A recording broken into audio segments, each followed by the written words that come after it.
सर्वत्र गोविन्दनाम संकीर्तनं गोविन्दा गोविन्द गुरुवायूरप्पा चरणम्। श्रीमन्नारायणीये पंचम दशकम्। व्यक्ताव्यक्तमिदं न किञ्चिदभवत् प्रोक्प्राकृत प्रक्षये मायायां गुणसाम्यरुद्धविकृतौ वैयागतायां लयम् नो मृत्युच्च तथा अमृतं च समभूत् नाग्नो न रात्रे स्थितिः तत्र एकस्त्वम् असिद्ध्यथा किल परा नन्दप्रकाशात्मना कालकर्मगुणा च जीवनिवः विश्वं च कार्यं विभो सिल्लीलारदिं ययुषे द्वयिस्तथा निर्लीनधां याययुः तेषां नैव वदन्ति असत्त्वमयि भो सत्यात्मना तिष्ठताम् नो चेत् किं गगनप्रसो न सदृशाम् भूयो भवे सम्भव एवं च द्विपरार्थकालविगतौ ईक्षां विसुक्षात्मिह विभ्राणे द्वयिचक्षुमे त्रिभुवने आवाय माया स्वयं मायादः खलु कालशक्ति अखिलां दृष्टं स्वभावोऽपि च प्रादुर्भूय गुणान्विकास्य विदतु तस्या सहाय क्रियाम् माया सन्निहित अप्रविष्टवपुषा साक्षीति गीतो भवान् वेदैस्तां प्रतिबिम्बितो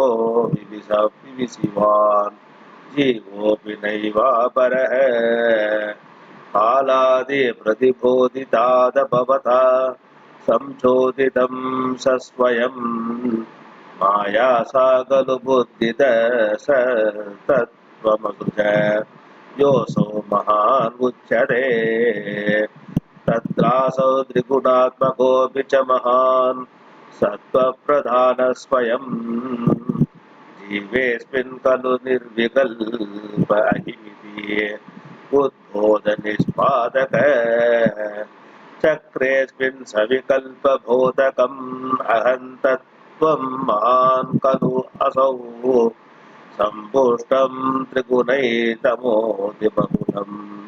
विष्णो भवेत् प्रेरणा सोऽगं च द्विगुणक्रमा त्रिविधतां हासाद्य वैकारिक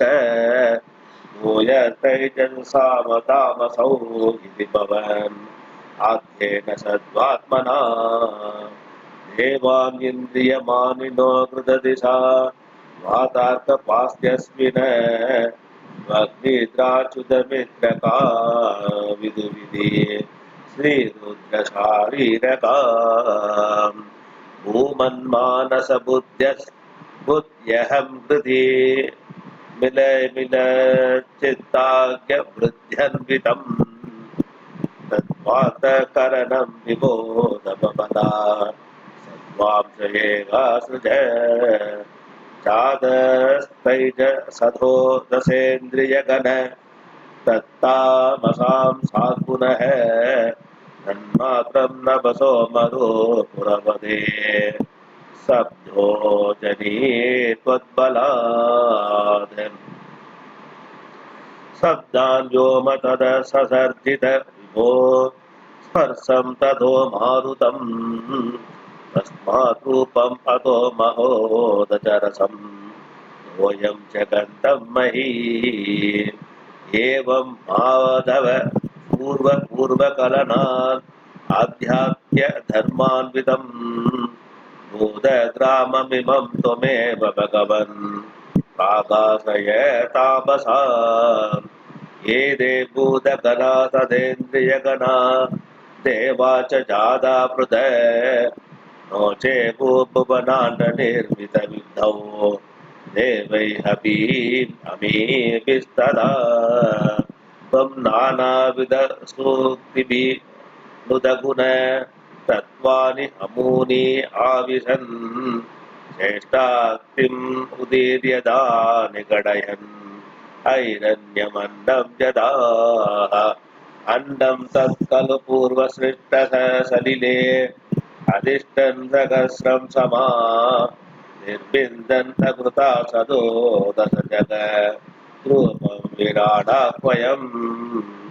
सागस्त्रेकरम् पादमूर्ध निवहै निःशेष जीवात्मः निर्बाधोऽसि मरुत्पुरा दिवसमाम् कायस्थ सर्वामया ॐ तत्सदिति श्रीमन्नारायणीये पञ्चमं दशकं समाप्तम्